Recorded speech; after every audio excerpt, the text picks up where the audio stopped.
First of all, I'd like to thank God. Second of all, I'd like to thank my whole entire Defo family on both sides, you know what I'm saying? I'd like to tell Tupac to keep his guards up. We ride with him.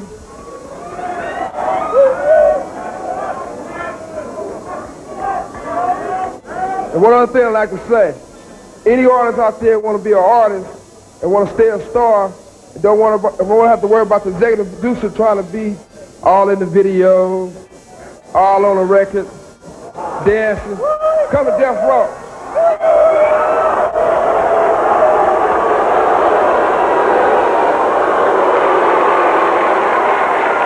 There's a lot of bad press surrounding Suge Knight, and yes, he wasn't perfect. He did do some shady stuff. However, if you look at the overview of the whole picture of what he was actually doing, he was against the music industry and what was set as systems in the music industry.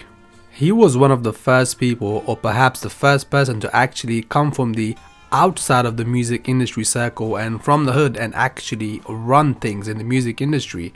They did not like that. He had influence where he was making these people that were already in the music industry listen to what he says and get stuff done the way he wants it, and he was not letting them just push these guys aside. No matter what people say, Suge Knight did more for his artists than a lot of these CEOs that you see, that you hear about, like P. Diddy for example, and let's say Birdman as well. Didn't he bail out Snoop Dogg for like a 1 million or something? And he rode for Tupac for as long as he could. And this whole idea that he had something to do with Tupac passing away is ridiculous. It's ridiculous. It's a narrative that has been painted to make him look like the most evil person in the music industry. And also they tied the big situation to that as well. Now all of this has been proven that he had nothing to do with at least Tupac passing away. But anyway, you see, Suge Knight knew stuff about the music industry. That's why I believe that his beef with P. Diddy was deeper than just some music stuff. It wasn't just a competition going on between these two CEOs. He knew what happens behind closed doors in these music industry circles. He knew about P. Diddy. If I'm not wrong, he was one of the first people to actually call him, suspect. But anyway, besides that, he was actually what a lot of these people claim to be. He was a real goon. He had influence. A lot of these quote unquote OGs that you guys worship or respect, such as Big U, they had respect for Suge Knight.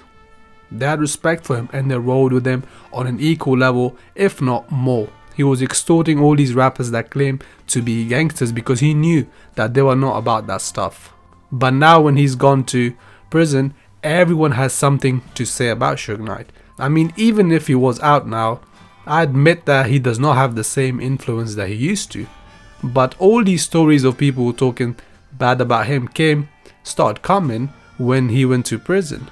And they also blame Suge Knight for what happened with Eazy-E. That's not something that Suge Knight did. The reason when he went on Jimmy Kimmel and said what he said, it wasn't him saying that I did it. He just knew insider information about how it actually happened. Suge Knight had nothing to do with that whole situation. I believe Suge Knight was against the satanic system of the music industry. Is it possible that he was also a 3 Jason himself? There is always a chance of that if you're at such a high level.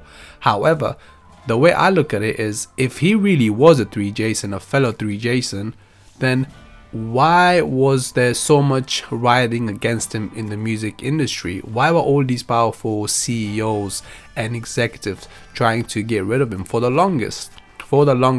And also, if he was a fellow 3 Jason and with the agenda, then he wouldn't be looking for problems with P. Diddy. Just like Jay-Z is not looking for problems with P. Diddy. Dr. Dre, I mean, he wasn't as well. It was all Suge Knight actually. It was all Suge Knight. But he wasn't looking for problems with him as well. All these CEOs and music quote unquote moguls, they get along because they're in some sort of a same club. But Suge Knight wasn't with that stuff, which leads me to believe that he wasn't in on the whole circle. Because if you trace down P. Diddy's beginnings in the music industry, he signed to some powerful people that were already in the music industry. For example, Clive Davis. Yeah. So that leads me to believe that Suge Knight was not with the agenda, which is why he is being painted as this big bad bully, which he was to some extent, but they try to paint him in a way that he's the most evil person going. That's not true. He kept it real for his own people, at least. And if you look at Suge Knight's time in the music industry, where he was really running things from a surface level, he was what is respected or looked up to in the hip hop side of the music industry. He was a real goon. He was running things. All these CEOs were shook, and no one had nothing bad to say about him because he would check you. But since as soon as he was gone, all these stories started coming out, and especially when he lost his influence and power. The point of this video is not me just praising Suge Knight. The point of this video is for me to say that all these narratives are being painted against him, or were painted against him, is because he was an outsider. He was not a part of the system that was already in place in the music industry. He was not welcomed.